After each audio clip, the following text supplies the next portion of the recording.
the EPIC project, demonstrating that nature can reduce the impacts of disasters.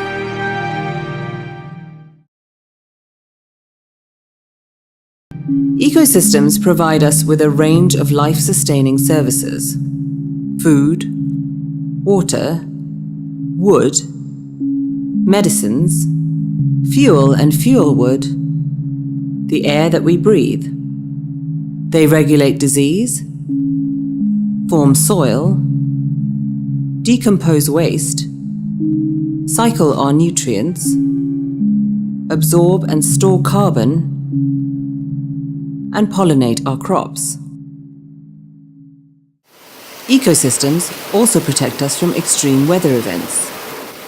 For example, they create physical barriers between communities and coastal hazards such as storm surges, soak up floods like giant sponges, reduce erosion and the impacts of tropical storm winds.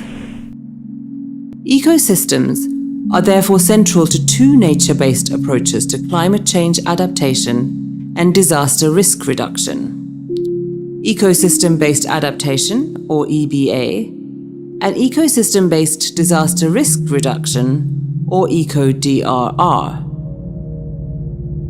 EBA is the use of biodiversity and ecosystem services as part of an overall adaptation strategy to help people adapt to the adverse effects of climate change. Eco-DRR is the sustainable management, conservation, and restoration of ecosystems to reduce disaster risk, with the aim of achieving sustainable and resilient development. Disasters are a function of how a society manages its environment, its vulnerabilities, and its capacity to face adversity and recover from the disaster. So while natural hazards cannot be prevented most of the time, the impact of disasters can be mitigated through effective disaster risk reduction. This is where ecosystems function as a key DRR tool to reduce the damage caused by natural hazards. The important difference between ecosystem-based approaches and hard engineering solutions is that once ecosystems are conserved or restored, they not only protect humans from natural hazards, but also provide a suite of other life-sustaining services, increasing overall community resilience. IUCN, the International Union for Conservation of Nature, is the world's oldest and largest conservation organization. It has been in the forefront of EBA and eco-DRR since the Indian Ocean tsunami of December 2004, and has an extensive EBA program implementing 45 projects in 58 countries worldwide since 2010. One of these projects is Ecosystems Protecting Infrastructure and Communities, or EPIC, a 5-year initiative that uses ecosystem-based approaches to protect communities from disasters and support their adaptation to climate change. EPIC was coordinated by IUCN and implemented by its partners, the Institute of Agricultural Research, the Mangrove Action Project, the Swiss Federation for Forest, Snow and Landscape Research, and the University of Lausanne. Commenced in 2012 and due to end in August 2017, EPIC is funded by the International Climate Change Initiative of Germany's Federal Ministry of the Environment, Nature Conservation, Building and Nuclear Safety. The EPIC project involves 6 countries: Chile, Senegal, Burkina Faso, Nepal, China and Thailand. In Burkina Faso, EPIC worked in 6 villages, engaging 6,530 community members to strengthen local climate change adaptation strategies against floods and drought. In Chile, EPIC focused on a biosphere reserve, engaging about 200 people to generate evidence on the role of forests in disaster risk reduction, by using modelling to quantify the protective capacity of forests against snow avalanches. In China, EPIC interventions centred on 2 sites, involving about 50 people, and carried out eco-engineering for landslide stabilisation.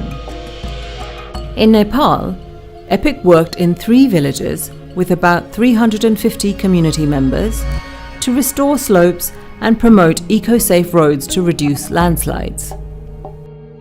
In Senegal, EPIC interventions extended over 6 villages and involved 3,224 community members to identify nature-based measures against drought and salt intrusion.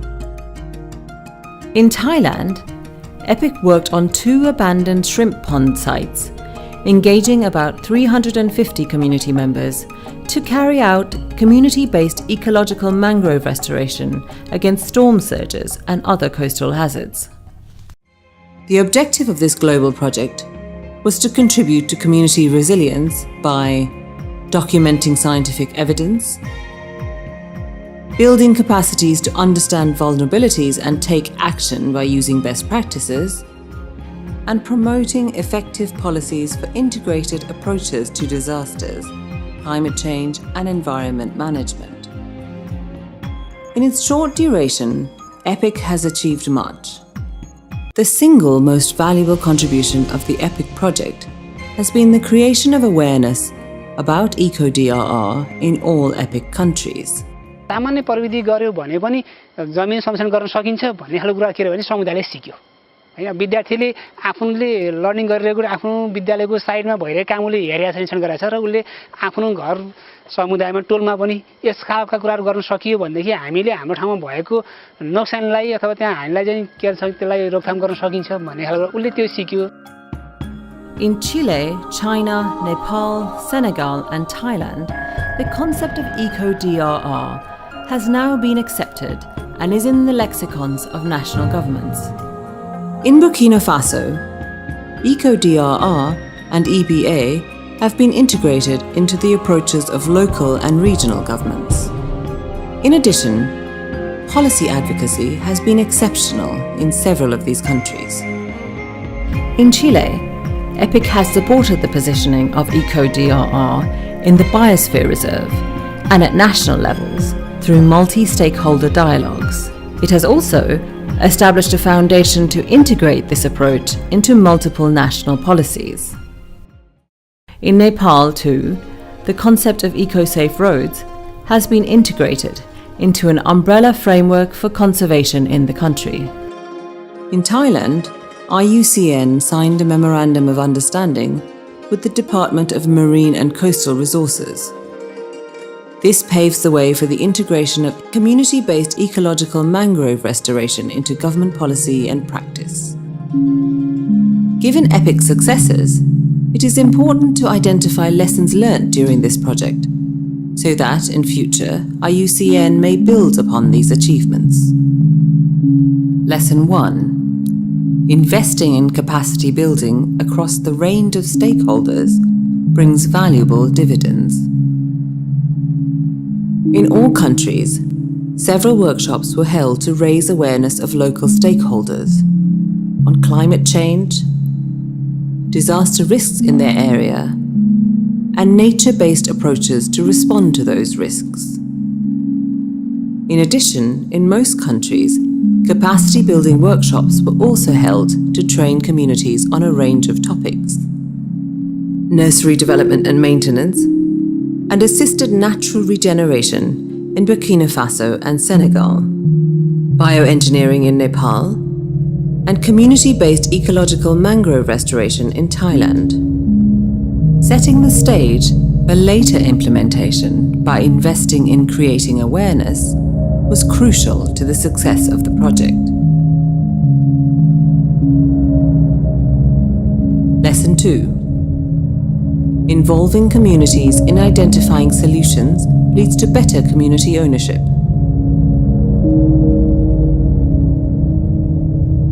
In Burkina Faso and Senegal, vulnerability and capacity assessments were carried out as usual to identify vulnerabilities related to hazards in the area. In addition, The tool, Promoting Local Innovations, or PLI, was used to elicit solutions to the vulnerabilities. Traditional local strategies to cope with drought and salinization were identified and implemented successfully. When questioned, 100% of these community members responded that they will continue with these innovations. In both countries, village development committees annually evaluate progress and prepare action plans for the next year, strengthening the decision-making process commenced with PLI. In future projects on eco-DRR and EBA, it is hoped that the PLI approach will be used across all sites to ensure that the ownership of the project rests with communities. Lesson 3. Working with a range of stakeholders, from grassroots level to the national level, achieves results. EPIC works seamlessly with communities, local government officers, and policymakers at the national level, creating awareness, implementing innovations, and advocating policy changes. In Senegal, EPIC has been instrumental in catalyzing the formulation of a local-level disaster risk reduction plan, the first of its kind in Senegal. In Chile, local-level biosphere reserve and national-level stakeholders are now more aware of the benefits of ecosystem-based approaches for DRR and climate change adaptation, and the need for sustainably managing these ecosystems. In Nepal, both at the district and national level, government officers have been heavily involved in the implementation of the interventions of the EPIC project and with communities.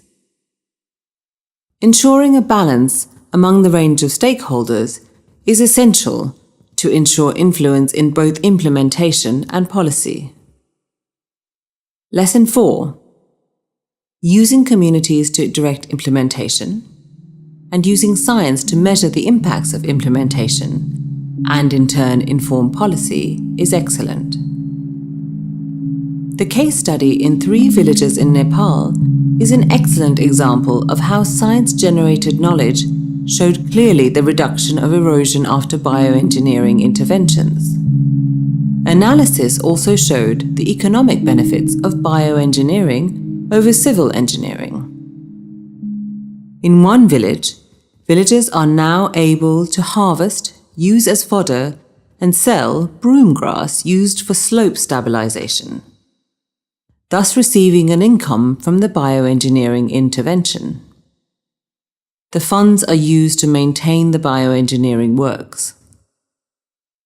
These data have been fed into policy discussions at various fora, effectively raising awareness on eco-DRR issues and approaches as an alternative to hard engineering solutions. There is now an environment-friendly local governance framework where local government is mandated to encourage environmental protection. The Department of Soil Conservation and Watershed Management drafted the National Watershed Management Policy Act based on the EPIC pilot. In Chillán, Chile, data from the EPIC project have shown unequivocally that forests considerably reduce the impact from avalanches.